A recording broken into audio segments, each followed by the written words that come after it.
প্রিয় দর্শক, চাঁদাবাজদেরকে চাঁদাবাজ বলতে হবে এবং চাঁদাবাজের বিরুদ্ধে কথা বলতে হবে। হাসনাত আব্দুল্লাহ একটি অনুষ্ঠানে বলেছেন। সেটা আমরা দেখেছি যে আমাদের পেজ থেকেও সেই নিউজটি করা হয়েছে এবং এটা নিয়ে অনেক আলোচনাও সমালোচনা হয়েছে যে ভাইরালও হয়েছে বিষয়টি। যে একটা বিএনপির নেতাদের সামনেই বলা হচ্ছে যে চাঁদাবাজকে চাঁদাবাজ বলতে হবে এবং চাঁদাবাজের বিরুদ্ধে সবসময় দাঁড়াতে হবে। এটা সবারই বক্তব্য। শুধু হাসনাত আব্দুল্লাহর একা বক্তব্য না, আমাদের সবার বক্তব্য যে চাঁদাবাজি দূর করতে হবে বাংলাদেশ থেকে। এবং চাঁদাবাজির বিরুদ্ধে আমরা সবারই কথা বলতে হবে। কিন্তু যিনি বলছেন তিনি কি চাঁদাবাজ থেকে মুক্ত? মানে তিনি কি চাঁদাবাজি থেকে মুক্ত? বা যিনি বিএনপি নেতার সামনে পানি খাচ্ছেন বেয়াদবি করে, আ তিনিও বা চাঁদাবাজি থেকে মুক্ত? উনারা কিভাবে ৫ই আগস্টের পরে ধাপে, ধাপে উপরে উঠেছেন? সেটা কি চাঁদাবাজি ছাড়া? এবং অন্য যে দলটি জামাতও কি চাঁদাবাজি ছাড়াই চলছে? মানে তাদের আর্থিক উৎস কি? বিএনপির ক্ষেত্রে বলা হয় যে, আমি বিএনপিকে বলছি না যে বিএনপি চাঁদাবাজ মুক্ত। বিএনপিও চাঁদাবাজি করছে, অন্যরাও চাঁদাবাজি করছে। কিন্তু সেই ক্ষেত্রে বিএনপিকে কেন একতরফাভাবে বলা হচ্ছে যে চাঁদাবাজ? কিন্তু তাহলে এনসিপি এবং জামাত যে বিষয়টা করছে, তো সেটাকে আমরা বলব যে অনুদান দিচ্ছে, মানুষ খুশি হয়ে দিচ্ছে এবং বিএনপি শুধু চাঁদাবাজি করছে।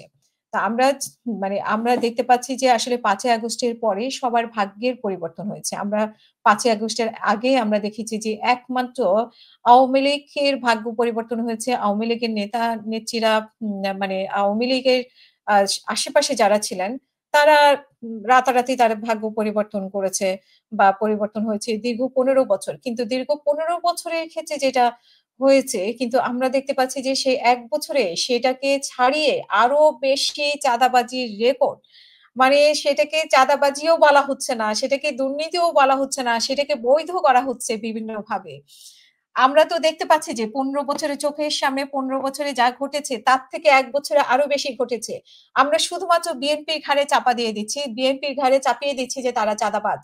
এই চাপিয়ে দিয়ে আমরা অন্যরা রেহাই পেয়ে যাচ্ছি। আমরা নিজেরাই চাঁদাবাজ কিন্তু আমরা বিএনপিকে চাঁদাবাজ বলে আমরা আওয়াজ তুলছি, বিএনপিকে হেয় করার চেষ্টা করছি।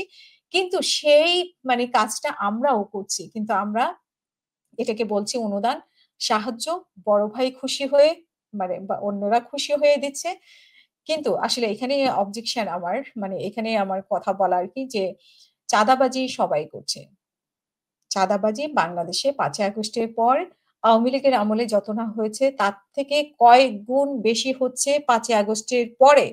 এবং সেটি বিএনপি, জামাত, এনসিপি থেকে শুরু করে এবং তাদের আশেপাশে যারা আছে, বিশেষ করে বড় অংশ হচ্ছে উপদেষ্টা। উপদেষ্টারাও চাঁদাবাজি করছেন। উপদেষ্টার আশেপাশে যারা আছেন তারাও চাঁদাবাজি করছেন। আমাদের কাছে সমস্ত কিছু আছে। হ্যাঁ? আমরা সময় মতো সেগুলো প্রকাশ করব।